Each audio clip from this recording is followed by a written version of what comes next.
comfortable would you feel giving Cam Sutton around $9 million a year to come back? Yeah, well, better start thinking about it. Good morning to you. Good Friday morning. I'm Dejan Kovacevic of DK Pittsburgh Sports.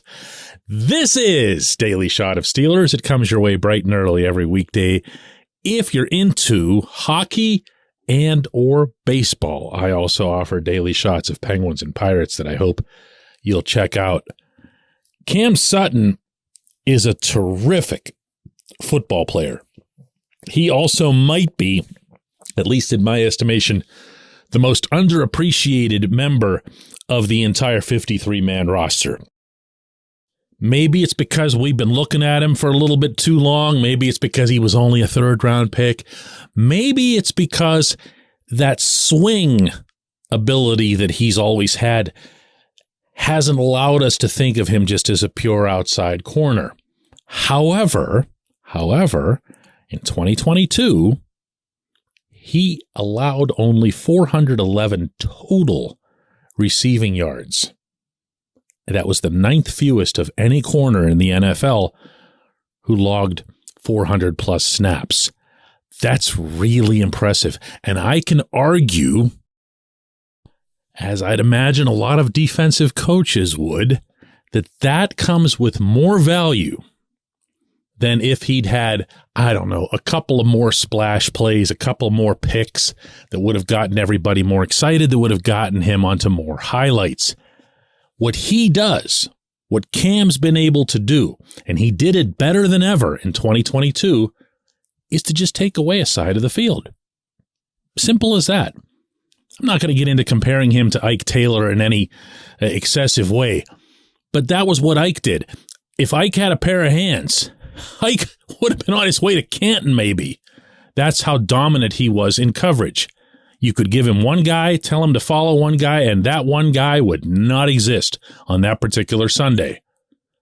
As a result, and Dick LeBeau used to talk about this all the time, he just didn't have to worry about that 11th individual that the other team's offense had. Well, Cam wasn't that. So again, I don't want to take it too far. But he was really, really good. And both the film and the statistics and the really advanced statistics will support that. So why is there still kind of a sour taste upon even mentioning this team's secondary? When you had a first-team All-Pro out there and Minkah Fitzpatrick, when you had Terrell Edmonds playing as well as he did, easily the best year of his career, and you had Cam Sutton holding down one of the outside corner spots, well, it was because of the other one that just kept getting scorched and scorched and scorched time and time again. So this is a position of need. One can make an argument that it's the team's greatest position of need. So I just gave you two really, really compelling reasons, I think, for why Cam should come back. A, he's good. B, he's needed. What can you expect at Point Park University in downtown Pittsburgh? Respect, rigor, relevance. That's the Point Park Pledge. You'll be treated with respect while being challenged and supported academically to graduate with career-ready, relevant skills. Visit pointpark.edu to learn more. But there's a price tag. There's a price tag in the equation, as there always is. Cam, on his most recent contract, had a 2-year term, $9 million total. There can't be any question that this was one of the better bargains in the league. Because if you'll recall, at the time the extension was signed, he was still really a slot guy who was just telling everybody, including all of us, that he could play on the outside. So even when the Steelers did put him on the outside, it almost felt like they were just doing it to, I don't know, cut him a favor or something, or to give him a little bit of a proving ground, as opposed to doing what was best for the football team. Well, it ended up being best for the football team. And what I like the most about investing in Cam going into the future is that, unlike, let's say, I'm going to keep throwing around names in this episode, Joe Hayden, who once he was done at least in the estimation of, well, all 32 teams, I guess. He didn't have anywhere else to go and didn't want to go anywhere else. And I'm talking about on the football field. Someone of Hayden's talent, and again, we're talking now about an all-pro, you would think, made a move similar to the one that Rod Woodson made later in his career in Baltimore, where he was moved to safety. He wouldn't be the first or the last, to say the least, to make such a move. But he didn't do that. He just said, thanks for everything. Appreciate it. I'm out of here. Whereas, let's say you give Cam a 3-year deal, and that's probably what it's going to take. When you go out onto the open market, I saw one ranking that had him among the top 20 available free agents, regardless of position, in the coming open market. That's somebody who's going to get paid. That's not where the 2-year contracts go. So he's going to get 3. He's just about to turn 28 years old, so he'll be 31, obviously, at the end of that contract. And that's getting into a little bit of scary territory when it comes to anyone at any defensive back position. But if it's someone you know has proven can slide to the inside and maybe fill other roles in your secondary, you're protecting your investment. That includes, of course, the guaranteed money that you'd have to put up in order to keep him. My guess is that you're talking about 3 years and roughly $9 million each. And half of that guaranteed? Something in that range? And that's not exciting. I get that. It's not exciting mostly in the sense that, we all have a natural tendency, I think, to get more excited about new guys that come in. When you add somebody and they're not someone who's been here before, it feels like, whoa, the Steelers just got better, as opposed to keeping Cam and saying the Steelers just stayed the same. You know what I'm saying?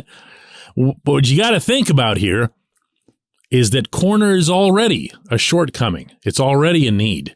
And if Cam's allowed to walk out that door, it's going to be a massive shortcoming that'll be easily exploited.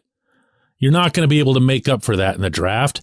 And given that Cam is one of the best guys already available on the open market, yeah, I mean, this has to get done. It has to get done. When we come back, J1Q.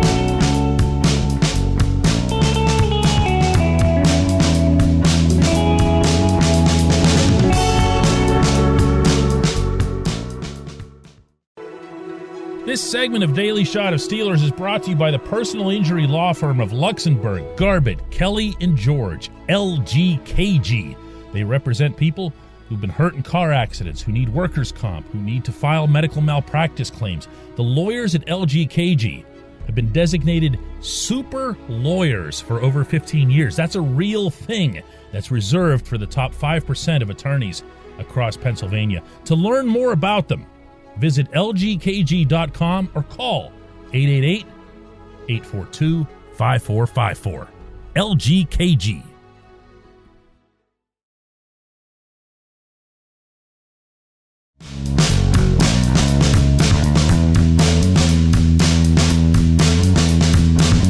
Today's J1Q is instead going to be a little bit of a hodgepodge of the remarks that came my way after yesterday's episode about Mike Tomlin essentially being the coach for life, based on some remarks that Art Rooney had made earlier in the week. And Damon will get it started with, Mike Tomlin will coach you to run into a wall, but he can't coach you over the wall. I'm going to stop before I get to the other two and come back at Damon that it's so much harder to get to that wall than it is to get over it. I'm sorry. It just is. This is proven. This is proven across sports. The landscape of lousy franchises is littered with the mindset that so-and-so couldn't win the big one. Always, always be wary of that. Ron says, DK, I firmly believe that this ownership is more attracted to stability than to success. The Steelers seem to relish the stance of having only 3 head coaches in a million years, but Rooney's words are dangerous. Never in a workplace has there been such a license to average performance without accountability. You might be right, Ron. The longer this goes, this streak, and if you want to talk about a Tomlin streak, it's fairest, I think, at this point to bring up the one of lacking a playoff win in that given year. It's been a long time. And you can argue that that's average or below average or maybe slightly above average because they've usually at least gotten into the playoffs. But where I cringe anytime somebody brings it up is with the concept of accountability, because very rarely, in my experience, does someone say what they actually mean with accountability. What you're saying with accountability is that he should have been fired. So you know what, Ron? Just say that. Just say he should have been fired. Because there are other forms of accountability that are a whole lot less than firing somebody. You can start getting into getting rid of their coordinators, pulling the rug out from under them in other ways, just going the full-blown Jerry Jones and suggesting stuff that no owner has any business suggesting to somebody who's down on the field. But yeah, that I'm not crazy about. You don't need to use a euphemism, If you want him fired, just say you want him fired. It's not going to get you in trouble or anything. Stephanie says, does anyone know what Tomlin has said about why the bloody hell is freaking Matt Canada staying? How is Tomlin that obtuse to the fact that there's better coaches available and that Canada's a liability to both the team and to Kenny Pickett? Tomlin's only remarks, Stephanie, on this subject happened before the team made clear that Canada was staying for next year, so these questions never had an opportunity to be asked, assuming you're challenging the reporters or the journalism involved or whatever. There hasn't been any such encounter, meaning between reporters and the head coach.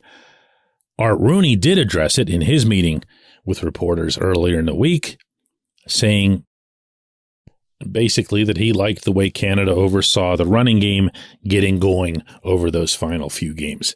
That's it. If that's what you're looking for here, that's what you've got. There's not more than that.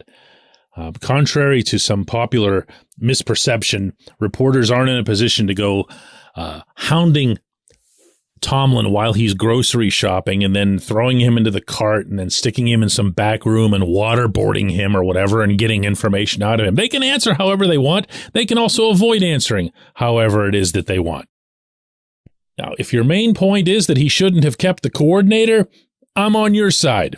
I really am. I've made that abundantly clear now for months. But you know what? There'll never be a subject that's more polarizing regarding this football team than this head coach. I have no doubts about that. I appreciate all of the feedback that comes this way. I appreciate everyone who listens to Daily Shot of Steelers. Have a terrific non-football weekend, and no, the Pro Bowl doesn't count.